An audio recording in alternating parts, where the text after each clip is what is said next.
ভাবুন, তাকে কিভাবে উচ্চ শিক্ষায় শিক্ষিত করবো তার কথা ভাবুন। তা না হলে কিন্তু আপনার যে এখন ধ্বংসের দ্বার প্রান্তে এসে দাঁড়িয়েছে, আপনার ছেলেটা কিন্তু ধ্বংস অলরেডি হয়ে যাবে। আমি একদিন সকালে উঠি, রাত্রিরে দেখা হলে ডায়মন্ড হারবার থেকে কাগজ নিয়ে আমার বাড়ি হাজির। ডায়মন্ড হারবার থেকে কি হচ্ছে, ফর্মটা ফিল আপ করতে রাত্রে সকালে হয়ে যাবে, ওকে খাইয়ে দাঁড়িয়ে ঘুম পাড়িয়ে। কিন্তু আমার প্রশ্ন, সে ডায়মন্ড হারবার থেকে কেন এসেছে, কেন তাকে আসতে হলো? তার তুলনামূলক যে শিক্ষা পাওয়ার দরকার সে শিক্ষা পায়নি। সেই লড়াইটা আমাদের আজকে লড়তে হবে, আমাদের আজকে এগিয়ে যেতে হবে। যে আমাদের ছেলে মেয়েরা আমাদের মানে ভাববেন না শুধু মুসলমান, দলিত আদিবাসী থেকে শুরু করে পিছড়ে বর্গের যারা আছে তাদের, মুসলমান সহ তাদের ছেলে মেয়েরা যাতে উচ্চ শিক্ষায় শিক্ষিত হতে পারে সেটা ভাবতে হবে। কারণ তথাকথিত উচ্চ বর্ণের মানুষ, তথাকথিত ব্রাহ্মণ্যবাদীরা পিছড়ে বর্গকে সহ্য করতে পারে না। আপনারা জানেন এখানে একটি নাম লেখা আছে, এই আজকে যার স্মরণে, যাদের স্মরণে এই প্রোগ্রাম গুলো হচ্ছে, তাদের মধ্যে একজনের নাম রোহিত ভেমুলা।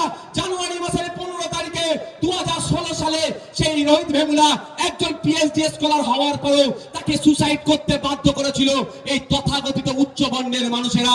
তার অপরাধটা কি ছিল? সে দলিত, সে উচ্চ শিক্ষায় শিক্ষিত হয়ে যাবে এটা মেনে নিতে পারেনি। তাই তাকে বারবার তাকে জাতি বিদ্বেষের শিকার হতে হয়েছে। ফলে সে লড়াই করে উঠতে না পেরে তাকে সে সুসাইড করতে বাধ্য হয়েছে।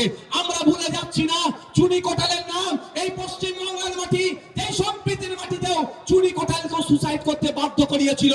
কারণ লোধা সবর জাতির মধ্য থেকে সর্বপ্রথম যে মহিলাটি গ্রাজুয়েশন কমপ্লিট করেছিল তার নাম হচ্ছে চুনি কোটাল। কিন্তু সে যখন মাস্টার্স করার জন্য, হায়ার এডুকেশনের জন্য প্রিপারেশন নিচ্ছিল, এগিয়ে যাচ্ছিল তার সমাজকে শিক্ষার আলো দেখাবার জন্য, সে তখন গ্রাম্য পরিবেশ ছেড়ে শহরের দিকে এসেছিল, যে শহর থেকে শিক্ষা অর্জন করে গ্রামে গিয়ে গ্রামের পরিবেশ পরিবর্তন করব।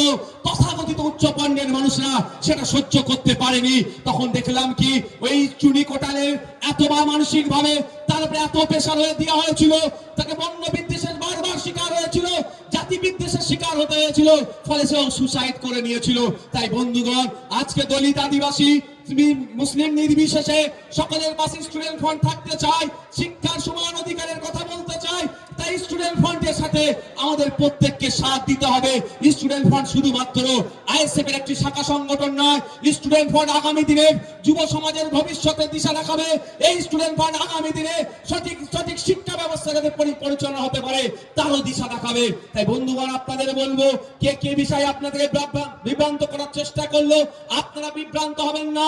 স্টুডেন্ট ফ্রন্ট যেমন একদিকে দাবি তোলে ফেক এসটি/এসসি সার্টিফিকেট বাতিল করতে হবে, ঠিক একইভাবে স্টুডেন্ট ফ্রন্ট দাবি তোলে যে ওবিসির নতুন যে লিস্ট হয়েছে, সংখ্যালঘু মুসলমানরা যেখানে বঞ্চিত হচ্ছে, এই বঞ্চনার অবসান হওয়া দরকার। নতুন ভাবে সায়েন্টিফিক ওয়েতে প্রপার সার্ভে করে ওবিসি লিস্ট যেমন তৈরি করতে হবে, ঠিক একইভাবে ফেক এসটি/এসসি মানুষ এসটি/এসসি সে যে সার্টিফিকেট নিয়ে যে পরিষেবা নিচ্ছে সেইগুলোকেও বন্ধ করার ব্যবস্থা করতে হবে। এটাই